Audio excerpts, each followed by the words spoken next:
ইট ওয়াজ এ রং decision. BPL 2026-এর নিলাম চলাকালীন সময়েই এমন একটি স্ট্যাটাস দিয়ে আলোচনায় এসেছেন টাইগার স্পিনার শেখ মেহেদী হাসান। এবারের বিপিএল এর ডিরেক্ট সাইনিং এ চট্টগ্রাম রয়্যালসের সঙ্গে চুক্তি করেছেন শেখ মেহেদী। তবে ঠিক কি কারণে এমন স্ট্যাটাস দিয়েছেন এই স্পিনার, সেই কারণটা অজানা সবারই। শুধু শেখ মেহেদী নয়, আরেক সিনিয়র ক্রিকেটার মুশফিকুর রহিমও দিয়েছেন ফেসবুক পোস্ট। সেখানে তিনি লিখেছেন, আলহামদুলিল্লাহ ফর এভরিথিং।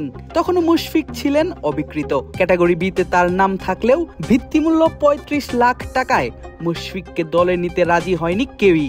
6 দলের কেউই মুশফিককে নিতে চায়নি নিজেদের দলে। আর অবিকৃত থেকেই মুশফিক স্ট্যাটাস দিয়েছিলেন এমনটা।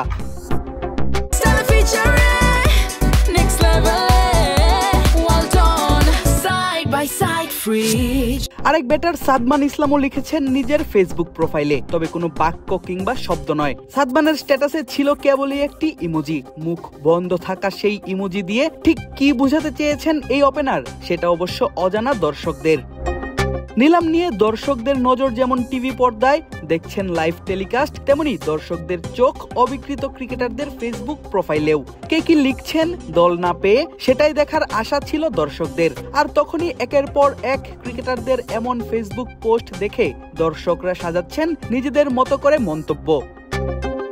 সবথেকে বেশি আলোচনা হচ্ছে শেখ মেহেদীর ফেসবুক পোস্ট নিয়েই। দেশি বিদেশি মিলিয়ে বেশ অনেক ক্রিকেটারকেই সাইন করিয়েছে চট্টগ্রাম। মেহেদী তানভীর ছাড়াও নাইম, শরীফুল, জয়, রবীন্দ্রের মতো ক্রিকেটারদের পাশাপাশি দলে আছেন সুমন খান, জিয়াউর রহমান, আরাফাত সানির মতো ক্রিকেটাররা।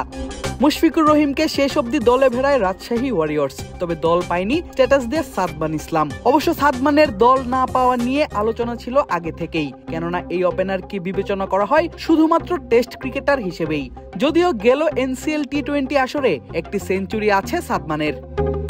এর আগে ক্যাটাগরি এ এবং বি থেকে 2 জন করে ক্রিকেটারকে দলে ভেড়ায় 6টি দল, যেখানে নাইম শেখ এবং শরীফুল ইসলামকে দলে ভেড়ায় চট্টগ্রাম রয়্যালস, শামীম হোসেন পাটোয়ারি এবং মোহাম্মদ সাইফুদ্দিনকে দলে ভেড়ায় ঢাকা ক্যাপিটালস, মাহিদুল ইসলাম অঙ্কন এবং জাকের আলী অনিককে দলে নেয় নোয়াখালী এক্সপ্রেস, তানজিম হাসান সাকিব এবং ইয়াসির আলী রাব্বিকে দলে নেয় রাজশাহী ওয়ারিয়র্স, পারভেজ ইমন এবং খালেদ আহমেদকে দলে টানে সিলেট টাইটান্স এবং লিটন দাস ও তাওহিদ হৃদয়কে দলে নেয় রংপুর রাইডার্স।